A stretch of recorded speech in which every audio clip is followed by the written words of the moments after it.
Haleluya, puji Tuhan. Selamat siang, selamat kita berjumpa kembali dalam ibadah kita.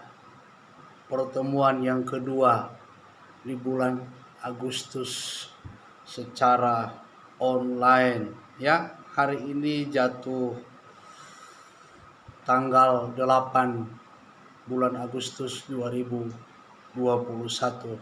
Ya, tetap dalam harapan, percaya kita kepada Tuhan bahwa Dialah segalanya bagi kita. Dia begitu mengasihi, menolong kita sampai saat detik ini. Kita boleh bernafas, kita boleh melewati sepanjang minggu ini, semuanya karena kemurahan dan pertolongan Tuhan dalam kehidupan saya dan saudara.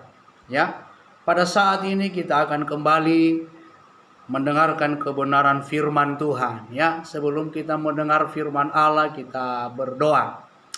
Bapa di sorga, Bapa di dalam nama Tuhan Yesus, kami bersyukur kepada Tuhan buat kesempatan ini yang Tuhan beri kepada kami untuk kami kembali Tuhan mendengarkan firman-Mu bersama jemaat Tuhan secara online kembali Tuhan.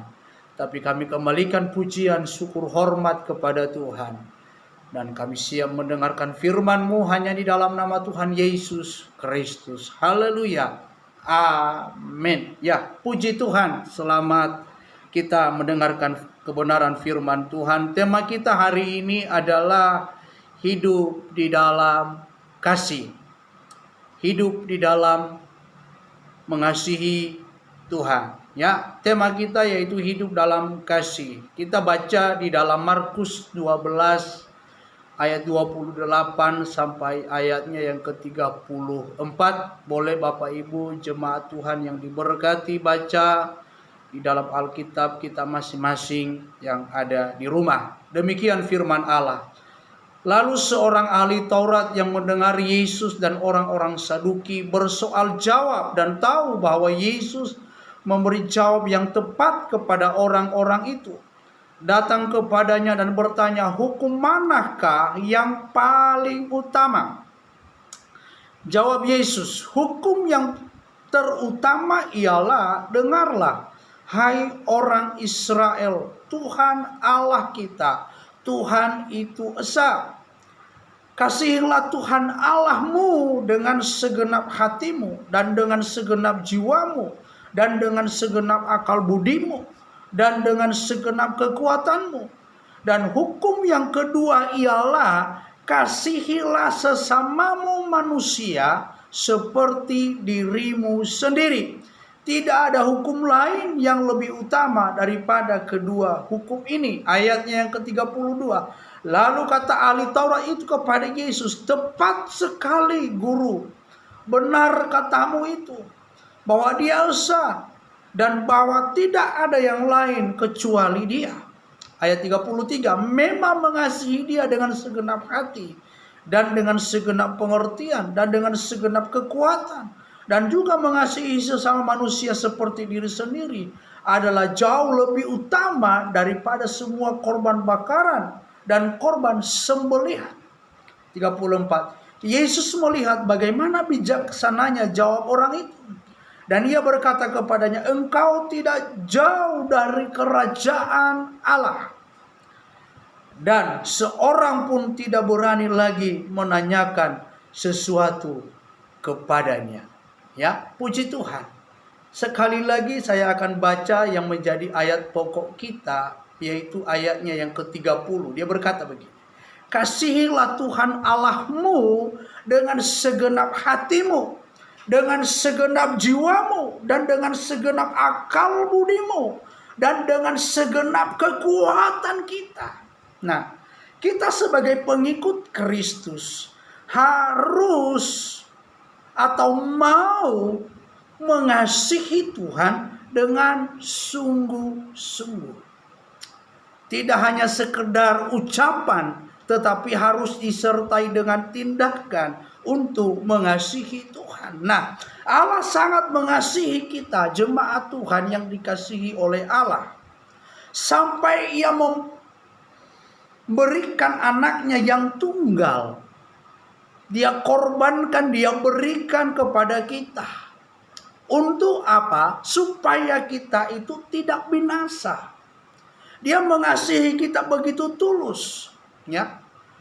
Di dalam Yohanes 3 ayat 16 berkata, karena begitu besar kasih Allah akan dunia ini, sehingga ia telah mengaruniakan anaknya yang tunggal, supaya setiap orang yang percaya kepadanya tidak binasa, melainkan beroleh hidup yang kekal.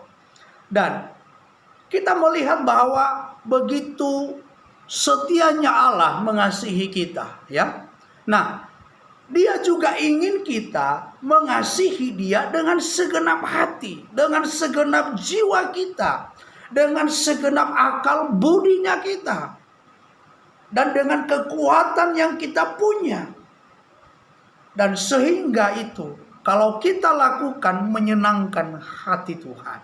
Ya, Tuhan menginginkan kasih kita yang mula-mula kepadanya tidak pudar atau tidak padam, atau tidak meninggalkan Allah, tetapi terus-menerus mengasihi Tuhan. Ya. Nah, di dalam Alkitab ada beberapa contoh orang-orang yang mengasihi Tuhan dengan sungguh-sungguh. Ada beberapa orang yang memberikan sesuatu teladan kepada kita, mengasihi Tuhan dengan segenap hati, dengan segenap jiwa, akal budinya, kekuatannya, bahkan semua yang ada padanya dia berikan untuk Tuhan karena dia mengasihi Tuhan. Salah satunya di dalam Alkitab, saudara yang dikasihi oleh Tuhan, yaitu tokoh Alkitab yang kita kenal, yaitu Zakheus. Zakheus dia mengasihi Tuhan. Ya, boleh kita baca di dalam Lukas 19 ayat 1 sampai ayatnya ke-8 ya. Baca di dalam Alkitab kita masing-masing. Demikian. Yesus masuk ke kota Yerikho dan berjalan terus melintasi kota itu. Di situ ada seorang bernama Zakheus, kepala pemungut cukai, dan ia seorang yang kaya, bukan orang miskin. Ia berusaha untuk melihat orang apakah Yesus itu. Tetapi ia tidak berhasil karena orang banyak, sebab badannya pendek. Maka berlarilah ia mendahului orang banyak, lalu memanjat pohon ara tanpa malu, ya, untuk melihat Yesus yang akan lewat di situ. Nah, ketika Yesus sampai ke tempat itu, ia melihat ke atas dan berkata kepada Zakheus, Zakheus, segeralah turun, sebab hari ini aku harus menumpang di rumahmu. Lalu Zakheus segera turun dan menerima Yesus dengan sukacita. Tetapi semua orang yang melihat hal itu bersungut-sungut, kecewa, katanya, ia menumpang di rumah orang berdosa. Tetapi Zakheus berdiri dan berkata kepada Tuhan, Tuhan, setengah dari milikku. Nah ini, setengah dari milikku akan kuberikan kepada orang miskin. Dan sekiranya ada sesuatu yang kuperas dari seseorang, akan kukembalikan 4 kali lipat. Wow, luar biasa. Dia akan kembalikan 4 kali lipat. Orang lain bersungut-sungut karena Yesus mau datang, dan Zakheus menerima Tuhan. Ya, bukti Zakheus mengasihi Tuhan adalah ia sangat merindukan bertemu Yesus. Dan kita tahu di dalam perjalanannya ia tidak bisa melihat Yesus karena ada keterbatasan di dalam kehidupannya. Badannya pendek, tanpa malu, tanpa pikir panjang, dia lari lalu memanjat pohon melihat Yesus yang akan lewat. Dan Yesus dan Zakheus tidak pernah bertemu. Ya, tetapi Yesus tahu siapa itu yang di atas pohon adalah Yesus. Karena Yesus adalah Allah yang Maha Tahu. Maka dia tahu apa yang kita lakukan. Benar-benarkah kita mengasihi Tuhan? Atau hanya ucapan kita? Supaya jangan malu kepada orang lain. Tetapi Zakheus, dia menerima Yesus dengan sukacita. Wow. dan berjanji untuk tidak berbuat dosa lagi. Bahkan dia bertobat dengan sungguh-sungguh. Apa dikatakan, jika ada yang kuperas akan kukembalikan 4 kali lipat. Nggak tanggung-tanggung saudara pertobatannya. Karena dia mengasihi Allah dengan segenap hati, dengan segenap jiwanya, dengan segenap akal budinya, bahkan kekuatannya. Dia mengasihi Tuhan. Nah, inilah yang Tuhan inginkan. Inilah yang Tuhan kenal, sukai di dalam kehidupan kita, orang-orang percaya. Apa faedahnya? Apa manfaatnya? Zakheus dikatakan dia menerima atau memperoleh keselamatan yang dijanjikan Allah itu. Di ayatnya yang ke-9, Lukas 19, ya, kata Yesus kepadanya, hari ini, saat ini telah terjadi keselamatan kepada rumah ini, karena orang ini pun anak Abraham. Kita semua anak Abraham, orang percaya karena kita mengikut Yesus, ya. Luar biasa. Zakheus mengasihi Tuhan dengan seutuhnya. Salah satu lagi contoh di dalam Alkitab yang mengasihi Tuhan dengan apa yang ada padanya. Bukan apa yang lebih, tetapi apa yang ada padanya. Dia berikan semuanya. Ya, kita melihat di dalam Lukas 21 ayat 1 sampai 4, yaitu janda miskin. Ya, yang kedua adalah janda miskin. Lukas 21 ayat 1 sampai 4, dia berkata begini. Kata Yesus, ketika Yesus mengangkat mukanya, ia melihat orang-orang kaya memasukkan persembahan mereka ke dalam peti persembahan. Ia melihat juga seorang janda miskin memasukkan 2 peser ke dalam peti itu. Lalu ia berkata, aku berkata kepadamu, sesungguhnya janda miskin ini memberi lebih banyak daripada semua orang itu. Kenapa? 4. Sebab mereka semua memberi persembahannya dari kelimpahannya. Tetapi janda ini, janda miskin ini, memberi dari kekurangannya. Bahkan ia memberi seluruh nafkahnya.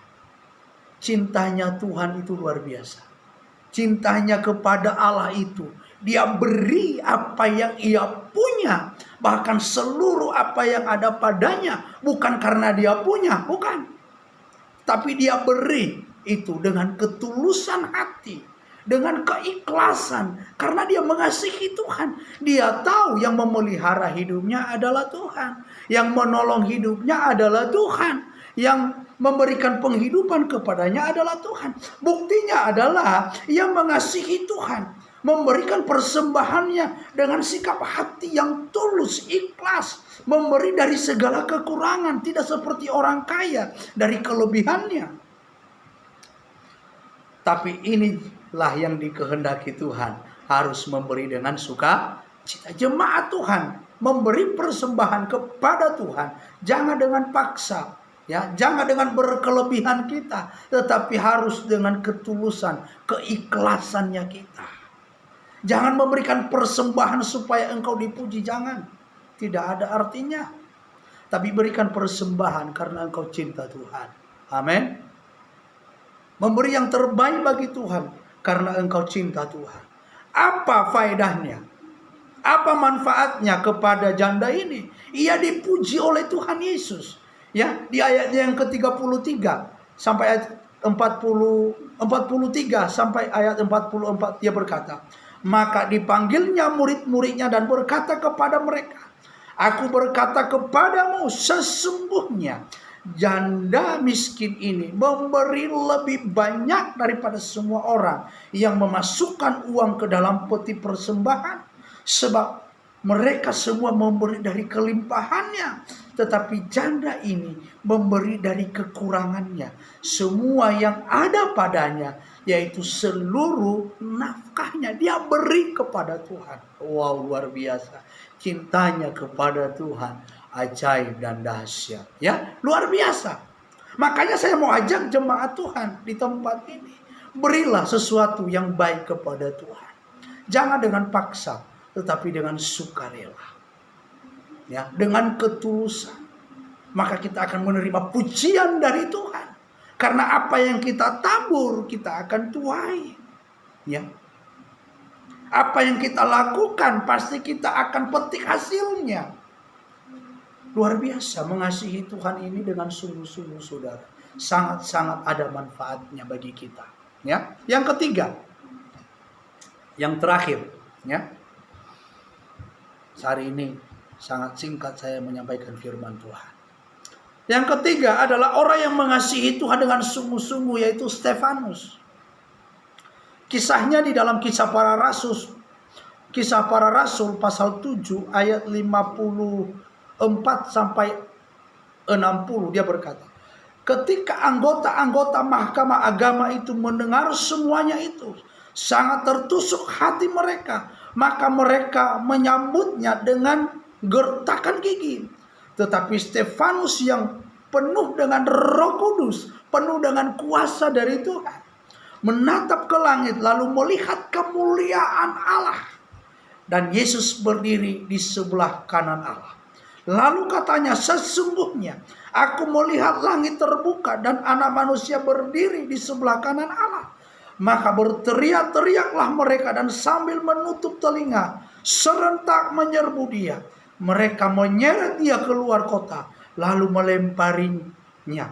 Dan saksi-saksi meletakkan jubah mereka di depan kaki seorang muda yang bernama Saulus. Sedang mereka melemparinya, Stefanus berdoa katanya, ya Tuhan Yesus, terimalah rohku.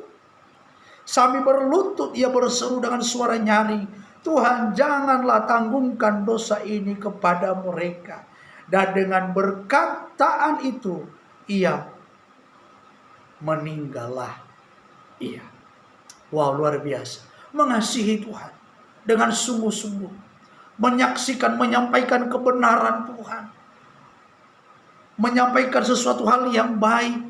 Tetapi orang-orang itu tidak suka. Orang-orang itu tidak senang. Mahkamah agama saat itu mereka bermunfakat bagaimana caranya supaya Stefanus ini jangan lagi memberitakan sesuatu hal yang baik. Lalu mereka melemparinya dengan batu. Stefanus apakah ketika ia menerima, menghadapi, menjalani ancaman itu, dilempar dengan batu, apakah meninggalkan Tuhan? Tidak. Dia tetap cinta Tuhan. Dia tetap mengasihi Allah dengan segenap hatinya, dengan segenap jiwanya. Buktinya apa? Stefanus rela mengorbankan jiwanya sekalipun mati. Bahkan ia mengampuni orang yang menganiayanya. Ya. Demi sesuatu kebenaran dalam nama Yesus Kristus.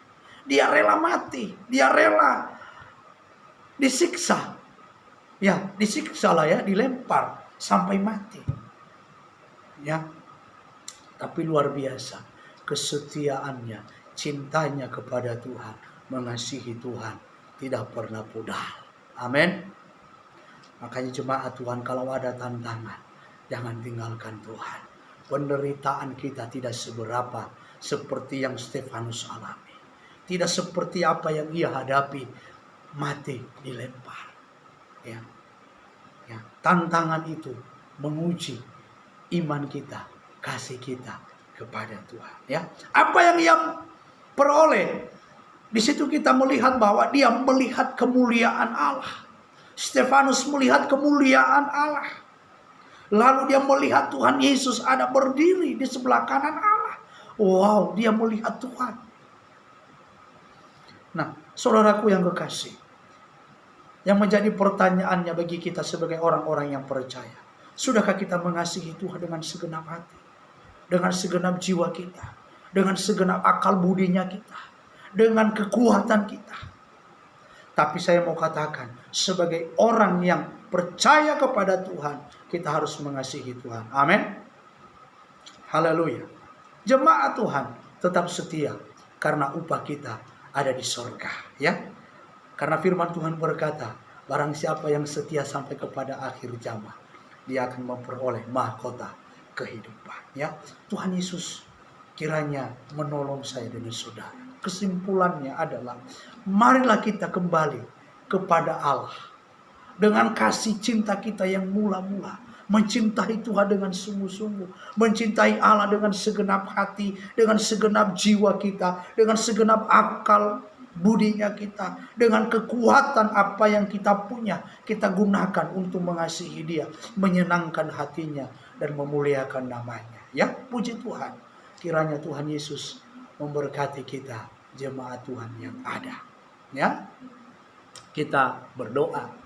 Kita akan akhiri kebenaran firman Tuhan. Jemaat Tuhan, berdoa di rumah. Ya, kita berdoa. Terima kasih Tuhan, Engkau Allah yang baik, Engkau Allah yang luar biasa. Engkau Allah yang tidak pernah berubah dahulu, sekarang, bahkan sampai selama-lamanya. Kami bersyukur Tuhan, Engkau mengasihi kami dengan segenap hati. Engkau rela mengorbankan anak-Mu Tuhan. Dia mati di atas kayu salib. Dia dikubur. Bahkan Dia mencurahkan darahnya demi menyelamatkan kami, demi cintanya kepada kami. Dan kami bersyukur saat ini firman-Mu memberikan kami pencerahan, memberikan kami Tuhan pengertian, sehingga kami harus dan mau mengasihi Engkau dengan segenap hati, dengan segenap jiwa kami, dengan segenap akal budi kami, bahkan dengan kekuatan apa yang kami punya saat ini. Kami mau mengasihi Engkau Tuhan. Terima kasih, ampuni kami kalau kami selama ini jauh dari Tuhan, tidak mengasihi Tuhan, tidak melakukan kehendak Tuhan, tidak melakukan apa yang menjadi keinginan dan kemauan Tuhan dalam hidup kami. Saat ini Tuhan, kami mau mengasihi Engkau. Terima kasih, jemaat Tuhan dimanapun mereka berada. Saat ini berkati mereka. Mereka sudah mendengarkan firman-Mu. Tanamkan di dalam hati dan jadikan itu menjadi rema, menjadi terang dalam langkah kami ke depannya Tuhan. Berkati jemaat-Mu dalam segala aktivitas kegiatan pekerjaan mereka.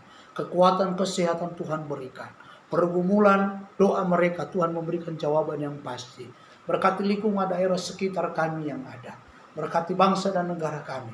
Para pemimpin kami, berikan mereka hikmat, kebijaksanaan dalam setiap mengambil satu keputusan, sehingga bukan keputusan untuk kepentingan pribadi, bukan untuk kepentingan golongan, tetapi kepentingan masyarakat Indonesia pada umumnya Tuhan. Berkati bahkan COVID-19 yang sedang melanda negeri kami.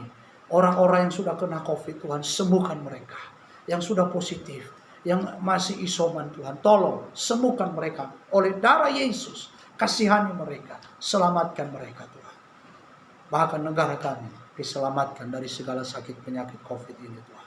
Terima kasih Tuhan. Keluarga, orang tua, sanak saudara famili kami diberkati. Anak-anak kami Tuhan yang berada di dalam pendidikan Tuhan, yang mengikuti kegiatan belajar Tuhan berkati. Mulai dari tingkat playgroup Tuhan, TK, SD, SMP, SMA, bahkan yang duduk di perguruan tinggi, Tuhan juga memberkati mereka. Tuhan tolong, biarlah mereka meraih cita-cita mereka dengan penuh sukacita dari Tuhan. Terima kasih Bapak. Kami mengakhiri ibadah ini di dalam nama Tuhan Yesus Kristus. Mari angkat tanganmu, terimalah berkat Tuhan. Kekasih-kekasih Kristus, pulanglah. Terimalah berkat dari Allah Bapa. Cinta, kasih sayang, anugerah dari Tuhan kita Yesus Kristus. Persekutuan yang manis yang dikerjakan oleh Allah Roh Kudus memberkati kita. Mulai dari saat siang hari ini, bahkan sampai selama-lamanya. Terimalah berkat ini di dalam nama Tuhan Yesus Kristus. Serukan haleluya 3 kali. Haleluya, haleluya, haleluya. Dan berkata, di dalam nama Tuhan Yesus Kristus. Amin. Selamat hari Minggu. Selamat siang bagi jemaat Tuhan. Pengumuman, tetap kita ibadah ya sesuai anjuran dari pemerintah ya. Kita tunggu tanggal 9 ini nanti bagaimana selanjutnya ya.